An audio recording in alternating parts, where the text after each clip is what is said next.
nossos vídeos estudando no CC, e neste vamos fazer a última parte dos comentários sobre a prova da UES 2010, a sua segunda etapa, ou a sua segunda fase. Bem, senhores, temos a princípio essas três primeiras, finalmente as duas últimas questões dessa prova. A primeira delas do nosso vídeo é a questão de número 16. Três torneiras XYZ abertas simultaneamente enchem um tanque em 3 horas. Cada uma das torneiras tem vazão constante e, sozinhas, encheriam um tanque em X horas, 8 horas e 6 horas, respectivamente. Nestas condições, o valor de X será. Então, senhores, ele está interessado que você determine o tempo dessa primeira torneira, digamos. Quanto essa primeira torneira levaria ou gastaria para encher sozinha o respectivo tanque. Senhores, aqui esse nosso esquema, que nós temos aqui um problema de torneiras, uma equação bastante famosa sobre elas.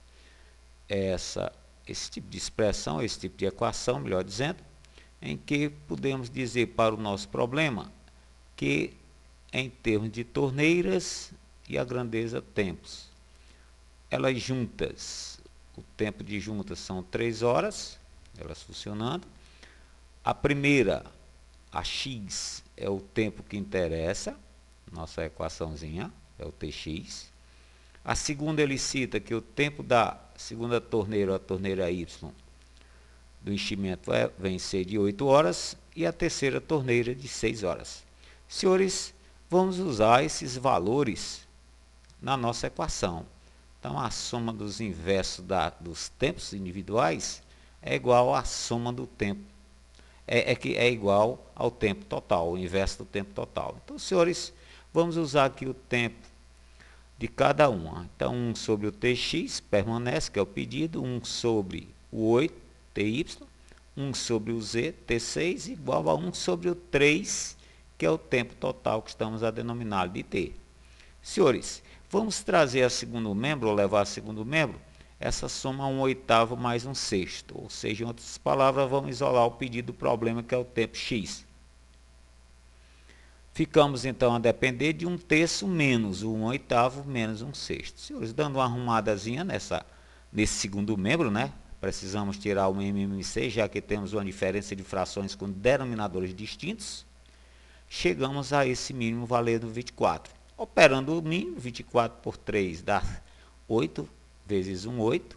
Valendo 24 dividido por 8 dá 3 vezes 1, dá o menos 3. E 24 por 6 dá 4 vezes o menos 1, menos 4. Senhores, a nossa equação fica a ser 1 sobre o TX igual 8 menos o 7, é 1 sobre 24. Podemos aqui, senhores, cancelar os numeradores e trabalhar com o tempo X, o tempo da torneira X. Ela gastaria ou leva 24 horas para fazer o trabalho. Então, a opção correta do problema é a opção D. Senhores, vamos ao problema de número 17. Sejam P e Q polígonos regulares. P e Q são dois polígonos. Se P é um hexágono e se o número de diagonais do Q, partindo de um só vértice ou de um único vértice, é igual ao número total de diagonais de P. Então, a medida de cada um dos ângulos internos de P é. Então, senhores, ele está interessado, ou temos aqui pela frente, um problema que envolve geometria plana. Em itens como as condição de número de diagonais e de ângulo interno de um polígono. Senhores, vamos aqui fazer a seguinte notação. NLP significa o número de lados do vértice, ou vértice do polígono P. Vamos denominá-lo de X.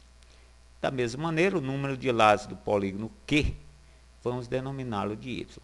Senhores, o número de lados do polígono P, não tem problema que ele citou que o P trata-se de um hexágono. Se é um hexágono, necessariamente o nosso X, que é o número de lados ou vértices do P, já vem valendo 6. Então, senhores, o problema vai recair sobre esse nosso y. Ou seja, para chegarmos lá, vamos a princípio determinar o número de diagonais do polígono P, já que ele faz uma citação de diagonais de P em relação a Q. Então, para dar uma lembrada, o número de diagonais de um polígono com n lados ou n vértices é dado por D, denominando de D, combinações de n 2 a 2 menos n, ou então a mais tradicional, o número de diagonais de um polígono é o n que multiplica n menos 3 sobre 2. Senhores, no nosso caso, vamos usar a segunda. Nosso número de diagonais do polígono P será 6, que trata-se de um hexágono que multiplica 6 menos 3 sobre 2. Senhores, fazendo essa continha, chegamos ao número de diagonais do hexágono, então, nosso polígono P, valendo 9. Senhores, vamos para a determinação do polígono P, ou seja, Q. Ou seja, que tipo é esse nosso polígono Q? Senhores, pela citação dele dizer, número de diagonais de P que nós já temos, matamos agora. E ele citar que o número de diagonais de cada vértice, né, equivale ao número de diagonais do P, nós lembramos aqui com o seguinte detalhe. Em um polígono, cada vértice dá origem a n-3 diagonais. Em relação ao nosso probleminha, como de um vértice de Q parte 3 diagonais, para a gente determinar o nosso y, que é o número de diagonais do Q, de lados do Q, ficamos com y menos 3 igual a 9. Tá? E aqui chegamos nessa continha aqui, transpondo o menos 3, chegamos a y igual a 12. Se esse nosso polígono Q possui 12 lados, ele é um dodecágono. Senhores, a soma dos ângulos internos de um triângulo, de um polígono, é dado por 180, que multiplica n menos 2. Todos eles, mas nós queremos um só, né? Conforme a citação do problema. A fórmula do ângulo interno de um polígono regular é dada por quem?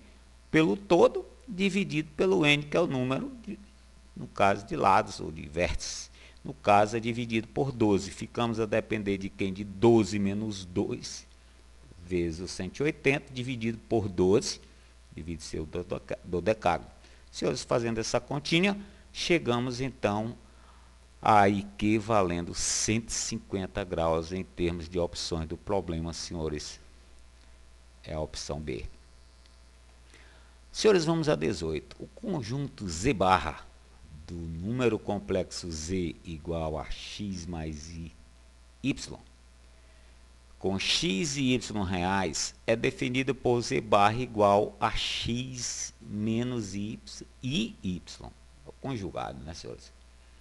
Identificando o complexo, o número complexo Z, que é igual a x mais y, como um ponto xy do plano, podemos afirmar corretamente que o conjunto dos números complexos Z, que satisfazem a relação Z vezes Z barra mais Z barra igual a zero, estão sobre. Então, senhor, trata-se de um problema sobre envolvendo números complexos e mais objetivando, senhores, trata-se de um problema de lugar geométrico. Os nossos números complexos, para dar uma lembradinha, nossa unidade imaginária, uma das maneiras de apresentação, i ao quadrado menos 1. E o nosso plano de Gauss, em outras palavras, é o nosso plano cartesiano, uma das maneiras. Senhores, precisamos chegar a determinar o que representa essa nossa dada expressão. Vamos usar o Z pelo x mais y e o Z barra pelo x menos y, né? Conforme o citado. Então, Z é o x mais y e o Z barra é o x menos y, desculpa. Então, senhores, substituindo, respectivamente, volto a citar o Z por x mais y e o Z barra pelo x menos y, x mais y vezes o x menos y, podemos trabalhar da seguinte forma na expressão. Senhores, aqui nós temos um produto da soma pela diferença entre dois termos. Sempre vale o quadrado do primeiro menos o quadrado do segundo, uma das velhas propriedades do produto notáveis. Eliminando o parênteses antecedido por sinal positivo, conservamos os termos. que estão no interior do parênteses. Senhores, no caso, dá para a gente cancelar esse y pelo menos y. E aí, dando uma arrumadinha nessa expressão, ficamos, ó, x quadrado, elevando o y ao quadrado, ficamos com y ao quadrado, y ao quadrado, e o x mais x, 2x igual a 0. Senhores, aqui nós temos a unidade imaginária, que é o menos 1. Então, dando uma arrumadinha na expressão, chegamos, senhores, a x quadrado mais y ao quadrado mais 2x igual a 0. Senhores, uma equação segundo grau em duas variáveis. Podemos dar uma arrumadinha aqui, ó, em termos de x, né? Podemos adicionar mais 1 a ambos os membros da equação para podermos ajeitar esse quadrado x mais 1 ao quadrado, y ao quadrado igual a 1. Senhores, olha só, dentre as afirmações citadas, esta nada mais nada menos trata-se de uma equação de circunferência de centro no par menos 1, 0 e o raio valendo 1. Então, senhores, opção correta do problema, opção B. Senhores, a 19. A superfície lateral de um cone circular reto, quando planificada, torna-se um setor circular de 12 centímetros de raio com um ângulo central de 120 graus. A medida em centímetros quadrados da área da base desse cone é. Bem, senhores, trata-se de um problema que envolve a geometria espacial e mais precisamente o estudo do cone. Na condição do cone planificado, senhores, nós temos nada mais, nada menos, conforme citado, uma área de um setor circular, que é a área, em outras palavras, lateral do cone, e a sua base é um círculo. Senhores, conforme o citado do problema, em relação ao nosso setor circular, a nossa geratriz, nada mais, nada menos, passa a ser o raio desse setor, que no caso são 12 centímetros. Nós temos o ângulo central da parte planificada do cone, da área lateral, valendo 120 graus. Senhores, a seguir nós temos o comprimento, né, ó, nada mais, nada menos é o contorno do círculo da base, chamando aqui de L, né, no nosso setor.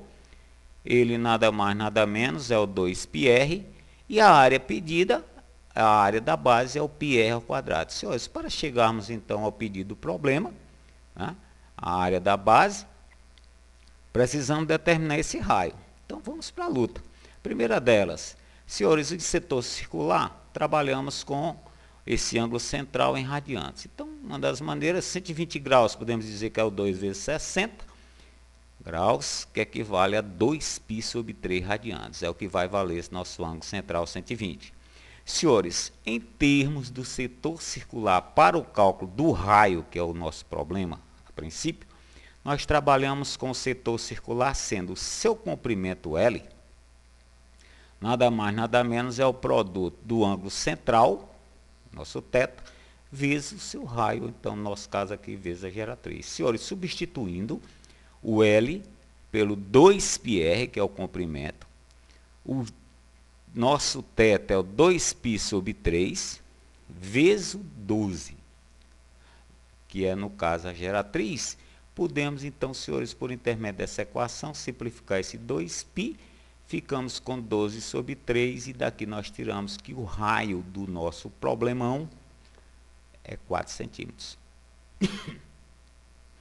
E aí, senhores, para cálculo da área da base, no caso do círculo, é πr ao quadrado, ficamos, então, a depender, senhores, de 16π centímetros quadrados em termos de opção é a D. O ponto P, senhores, vamos para a nossa última questão, a nossa prova. O ponto P é interior a um segmento de reta, cuja medida é 2 metros, x denominado 2 metros, ou valendo. E o divide em dois segmentos, cujas medidas são y e z, e satisfazem relação y ao quadrado igual x vezes z. Senhores, temos um ponto P que divide um segmento em uma determinada situação ou razão, que esse segmento vale 2 metros. Ele está interessado na razão de x sobre y, que é denominada de número de ouro ou razão áurea. e isso é igual a A. Senhores, o nosso problema vai recair sobre o y, né? Já que nosso x nós já temos.